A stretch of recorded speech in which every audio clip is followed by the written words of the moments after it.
22 તાલાળા આકોલવાડી ગીર ખાતે ભાજપની મીટિંગ. સમસ્ત તાલુકા તાલાળાની જનતાને ચૂંટણી સભાનું ભાવભર્યું આમંત્રણ આપવામાં આવ્યું હતું. તાલુકા પંચાયત અને જિલ્લા પંચાયત ચૂંટણીની ભારતીય જનતા પાર્ટીની આકોલવાડી ગીર માધવ પાર્ટી પ્લોટ ખાતે રાત્રે મીટિંગની આયોજન હતું. આ આયોજનમાં ઉર્જા, પેટ્રોલિયમ અને કાયદા વિભાગના રાજ્ય સરકારના મંત્રી કૌશિકભાઈ વેકરિયા મુખ્ય મહેમાન તરીકે નામ હતું.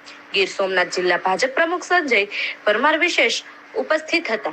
લોક સાહિત્યકાર મનોજ ગઢવીનો ડાયરો યોજાયો હતો. સભાનો ટાઈમ રાત્રે 7 વાગે હતો, પરંતુ કૌશિક વેકરિયા અને સંજય પરમારથી 10 વાગ્યા સુધી ગેરહાજરી હતી. ગુજરાત સરકારના મંત્રી આવતા હતા, પરંતુ સભામાં માત્ર 350 લોકો જેટલા જ, જ્યાં ભાજપની કંઈક ચૂક હતી. તાલુકા તાલાળાની જનતા નારાજ હોય એવું સામે દેખાઈ રહ્યું હતું. હવે તો એ જોવાનું બાકી કે તાલાળાની જનતા કયા પક્ષના નેતાને જીતાવે. તાલુકા પંચાયત અને જિલ્લા પંચાયતની ચૂંટણીમાં નવા જૂની ના ઓંધાણ. Bureau report, Mahadev, the times news, Gir Somnath.